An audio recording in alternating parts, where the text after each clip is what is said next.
Pada tanggal 2 Mei 2015, berdasarkan rapat koordinasi antar kementerian, telah disimpulkan bahwa Indonesia mengalami surplus gula, sehingga tidak membutuhkan impor gula. Akan tetapi, pada tahun 2015 tersebut, tersangka TWN selaku Direktur Utama PT AP mengajukan permohonan persetujuan impor raw sugar sebanyak 105.000 ton. Assalamualaikum warahmatullahi wabarakatuh. Waalaikumsalam warahmatullahi wabarakatuh. Salam sejahtera bagi kita semua. Selamat sore untuk rekan-rekan jurnalis dan wartawan yang hadir pada sore ini. Saya langsung, Pak Kapus, izinkan untuk menyampaikan perkembangan penanganan perkara dugaan tindak pidana korupsi kegiatan importasi gula pada Kementerian Perdagangan Republik Indonesia. Untuk menjawab pertanyaan rekan-rekan wartawan beberapa saat yang lalu terkait dengan kasus ini, maka pada sore hari ini akan saya sampaikan sebagai berikut. Sehubungan dengan perkembangan penanganan perkara penyidikan dugaan tindak pidana korupsi kegiatan importasi gula pada Kementerian Perdagangan Republik Indonesia, berdasarkan surat perintah penyidikan Direktur Penyidikan pada Jaksa Agung Muda Tindak Pidana Khusus nomor 54/FD2/10/2023 tanggal 3 Oktober 2023. Berdasarkan hasil pemeriksaan dikaitkan dengan alat bukti yang telah kami peroleh selama penyidikan, maka tim penyidik pada Kejaksaan Agung Republik Indonesia pada Jampitsus telah mendapatkan bukti permulaan yang cukup untuk menetapkan 9 orang tersangka sebagai berikut. Yang pertama, tersangka TWN, Direktur Utama PT AP, berdasarkan penetapan tersangka nomor 02 tanggal 9 Januari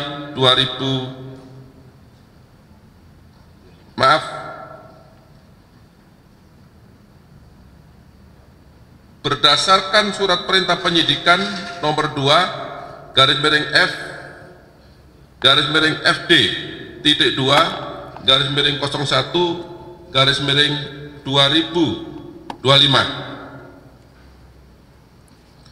Kemudian penetapan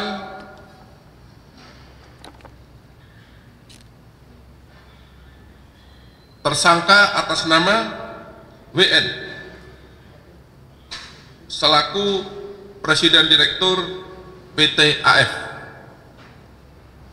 Yang ketiga, penetapan tersangka atas nama HS selaku Direktur Utama PT SUJ. Kemudian yang keempat, atas nama IS selaku Direktur Utama PT MSI. Yang kelima, penetapan tersangka atas nama TSEP, Direktur PT MT.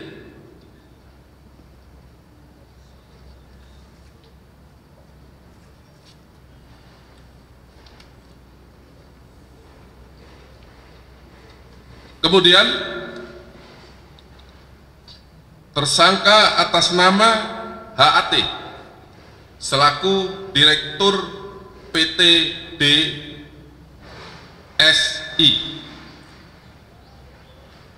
Ketujuh, tersangka atas nama ASB Direktur Utama PT KTM. Kedelapan, atas nama HFH, Direktur Utama PT BMM. Dan yang terakhir, kesembilan, atas nama ES selaku Direktur PT PDSU. Jadi 9 orang yang telah ditetapkan sebagai tersangka oleh penyidik berdasarkan alat bukti yang cukup.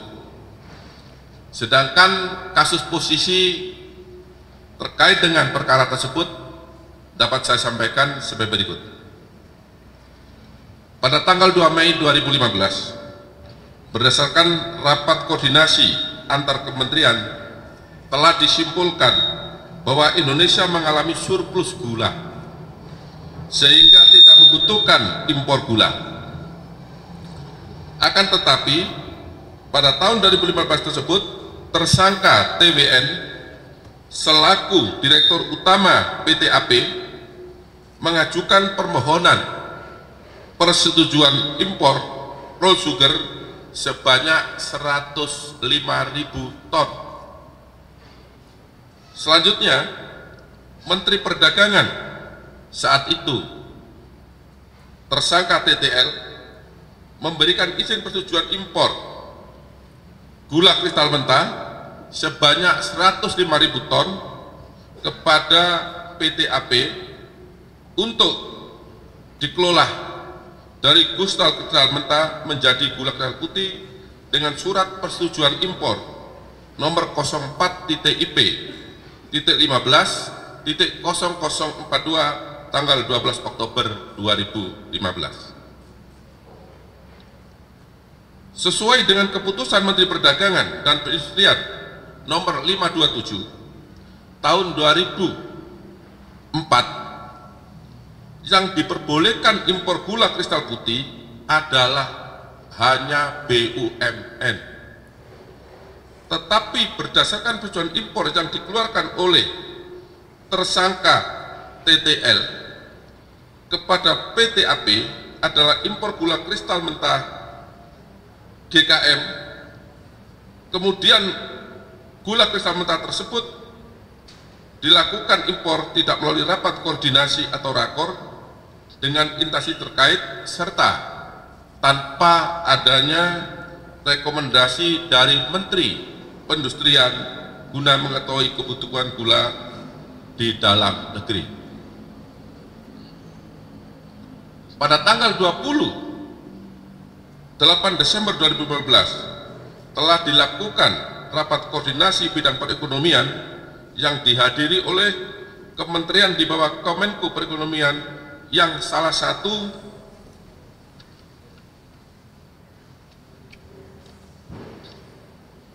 pembahasannya adalah bahwa Indonesia pada Januari sampai April 2016 diperkirakan terdapat kekurangan gula kristal putih sebanyak 200.000 ton. Namun dalam rapat tersebut tidak pernah diputuskan bahwa Indonesia memerlukan impor gula kristal putih. Selanjutnya, pada bulan November sampai Desember 2015, tersangka CS selaku Direktur Pengembangan Bisnis PT PPI telah memerintahkan staf senior manager bahan pokok pada PT PPI untuk melakukan pertemuan dengan 8 perusahaan gula swasta, yaitu PT AP, PT AF, PT SUJ, PT MSI, PT PDSU, PT MT, PT DSI, PT BMM di gedung Equality Tower SCBD, di mana pertemuan tersebut dilakukan sebanyak 4 kali untuk ditunjuk sebagai pihak yang akan melaksanakan impor gula kristal mentah untuk kemudian diolah menjadi gula kristal putih. Jadi sebelum ada penandatangan kontrak, ke-8 perusahaan tersebut sudah diundang lebih dahulu, sudah diberitahu bahwa mereka lah nanti yang akan melakukan pengadaan gula kristal mentah yang kemudian untuk diolah menjadi gula kristal putih dalam rangka stabilisasi harga pasar dan stok gula nasional. Pada bulan Januari 2016, Menteri Perdagangan saat itu, yaitu tersangka TTL, menandatangani surat penugasan kepada PT Perusahaan Perdagangan Indonesia atau PT PPI dengan surat nomor 51 tanggal 12 Januari 2016 yang berisi penugasan kepada PT PPI untuk melakukan pemenuhan stok gula nasional dan stabilisasi harga gula melalui kerjasama dengan produsen gula dalam negeri untuk memasok atau mengelola gula kristal mentah atau impor menjadi gula kristal putih sebanyak 300.000 ton. Jadi penugasannya baru belakangan setelah mereka dilakukan rapat 4 kali untuk ditunjuk sebagai importer gula.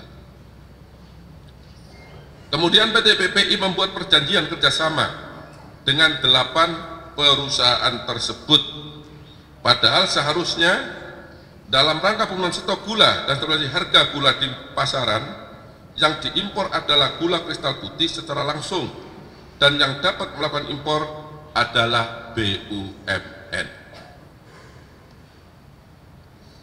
Para teman-teman jurnalis yang saya hormati, selanjutnya dalam rangkaian tersebut Menteri Perdagangan Saudara TTL memerintahkan Saudara Karyanto Supri selaku Dirjen Perdagangan Luar Negeri untuk menerbitkan persetujuan impor gula kristal mentah untuk diolah menjadi gula kristal putih kepada 8 perusahaan swasta yang sudah ditunjuk, padahal dalam rangka pemenuhan stok dan stabilisasi harga seharusnya yang diimpor adalah gula kristal putih yang dilakukan impor secara langsung, dan yang dapat melakukan impor sebagaimana tadi saya katakan hanyalah badan usaha milik negara atau BUMN.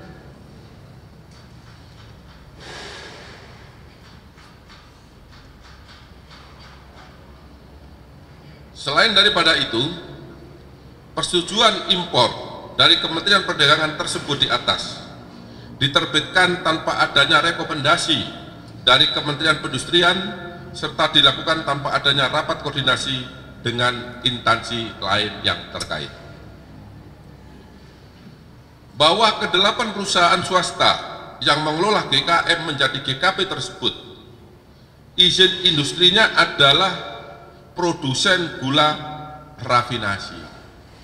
Jadi 8 perusahaan tadi yang saya sebut itu izin usahanya adalah di bidang gula rafinasi yang berdasarkan ketentuan pasal 9 Permendagri nomor 117 tahun 2015 menyatakan bahwa GKM yang diimpor tersebut hanya dapat diolah menjadi GKR untuk memenuhi kebutuhan sektor industri makanan, minuman, dan farmasi, serta tidak dapat diperdagangkan atau dipindah tangankan kepada pihak lain.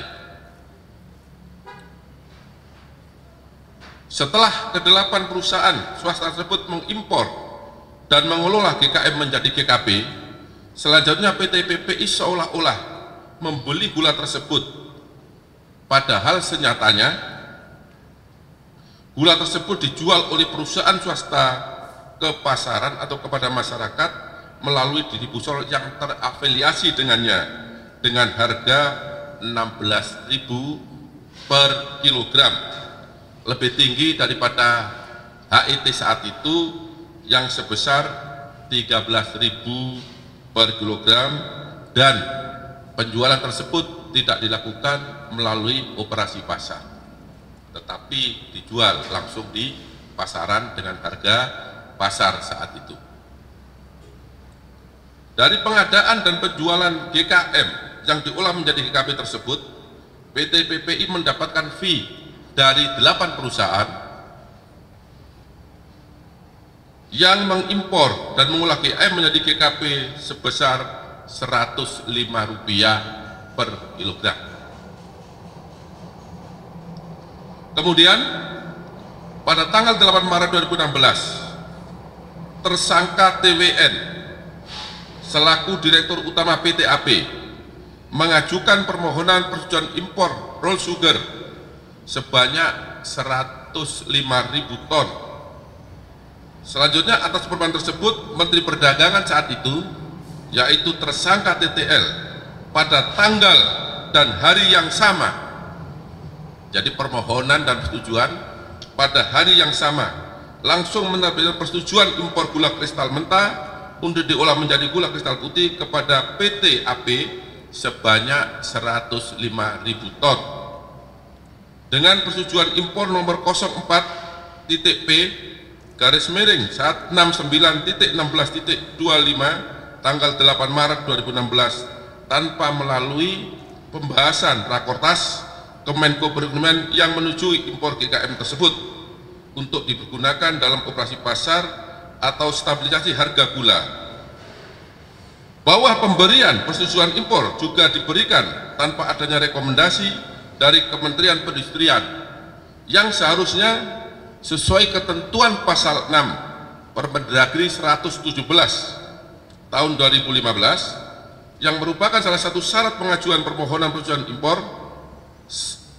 Dan selain itu, berdasarkan pasal 4 junto pasal 5 ayat 2 Permendagri nomor 117 tahun 2015 dalam rangka stabilisasi harga gula, impor gula yang seharusnya dilakukan adalah impor gula kristal putih, dan pihak yang diperbolehkan untuk melakukan impor gula kristal putih adalah BUMN yang ditunjuk secara resmi oleh pemerintah. Selanjutnya, pada tanggal 8 April 2016, TWN selaku Direktur Utama PT AP mengajukan kembali permohonan persetujuan impor roll sugar sebanyak 157.500 ton.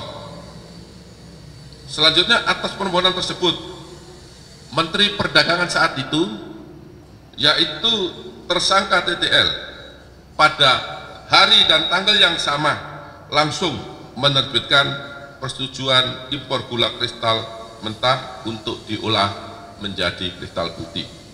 Jadi sama dengan di atas, permohonan dan persetujuan terbit dalam waktu 1 hari.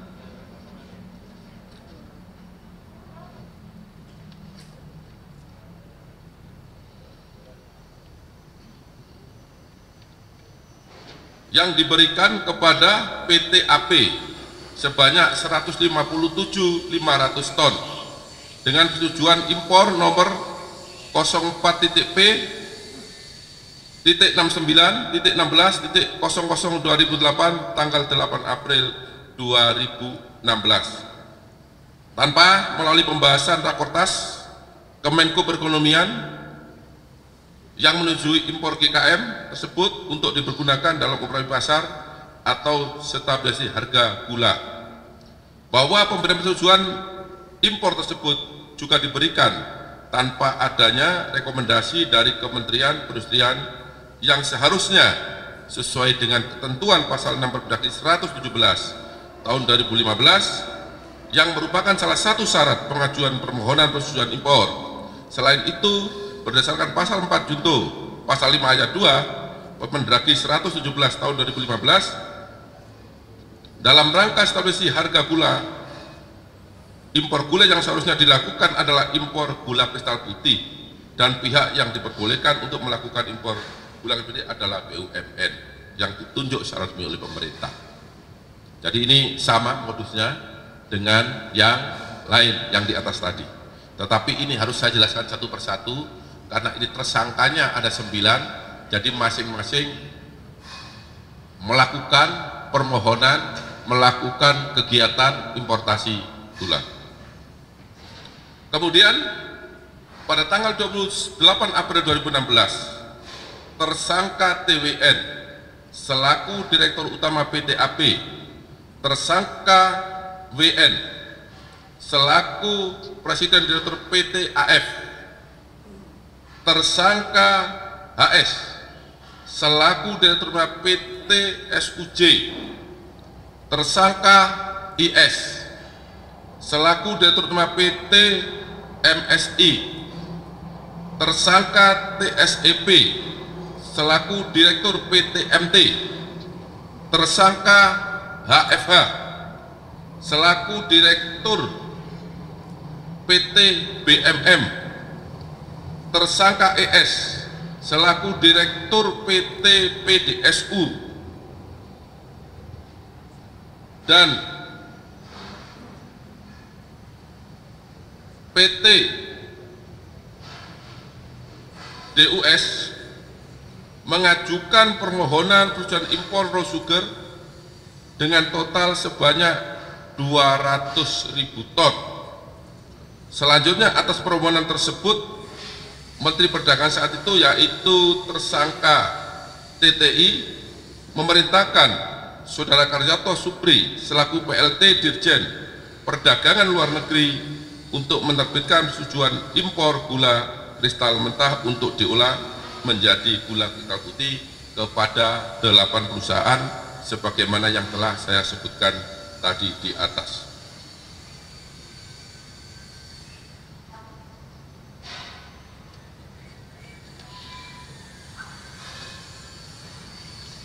Selanjutnya, pada tanggal 7 Juni 2016, tersangka ASB selaku Direktur Utama PT KTM mengajukan permohonan persetujuan impor raw sugar sebanyak 110.000 ton. Selanjutnya atas permohonan tersebut, Menteri Perdagangan pada saat itu yaitu tersangka TTL menerbitkan persetujuan impor gula kristal mentah untuk diolah menjadi gula kristal putih sejumlah 110.000 ton dengan surat persetujuan impor nomor 04.PI.69.16.0052 tanggal 14 Juni 2016 tanpa melalui pembahasan Rakortas Menteri Perekonomian yang menyetujui impor gula kristal mentah tersebut untuk digunakan dalam operasi pasar atau stabilisasi harga gula, bahwa pemberian persetujuan impor tersebut juga diberikan tanpa adanya rekomendasi dari Kementerian Perindustrian yang seharusnya sesuai dengan ketentuan pasal 6 pasal 6 Permendag nomor 117 tahun 2015 merupakan salah satu syarat pengajuan permohonan persetujuan impor. Selain itu juga berdasarkan ketentuan pasal 4 junto pasal 5 ayat 2 Permendagri 117 tahun 2015 bahwa dalam rangka stabilisasi harga gula impor yang seharusnya dilakukan adalah impor gula kristal putih dan pihak yang memperoleh yang diperbolehkan untuk melakukan impor gula kristal putih adalah BUMN yang ditunjuk secara resmi oleh pemerintah. Jadi pelanggaran hukumnya sama oleh 9 perusahaan tersebut.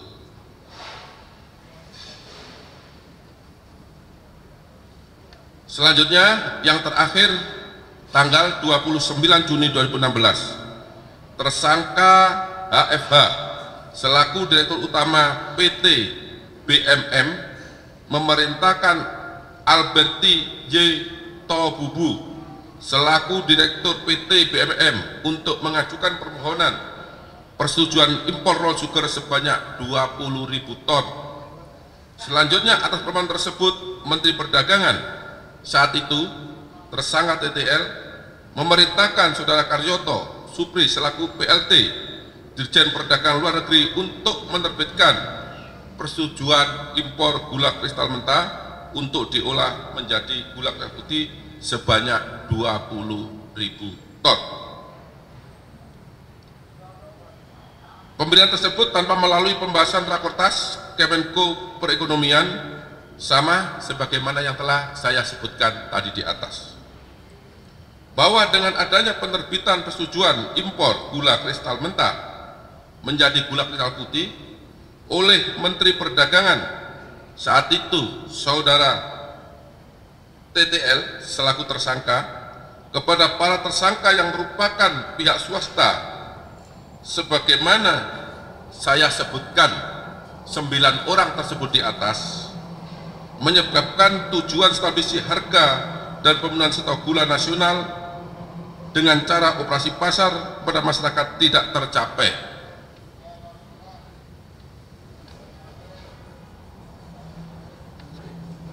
Namun justru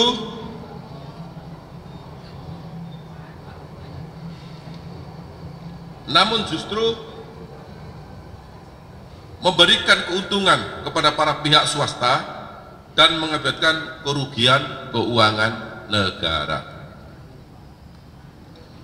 Pasal yang disangkakan kepada para tersangka yaitu pasal 2 ayat 1 dan pasal 3 junto pasal 18 Undang-Undang Republik Indonesia nomor 31 tahun 1999 tentang pemberantasan tindak pidana korupsi sebagaimana diubah dengan Undang-Undang nomor 20 tahun 2001 junto pasal 55 ayat 1 ke 1 Kitab Undang-Undang Hukum Pidana. Kemudian terhadap 9 orang yang telah ditetapkan sebagai tersangka, 7 orang dilakukan penahanan rutan. Yang pertama adalah tersangka TWN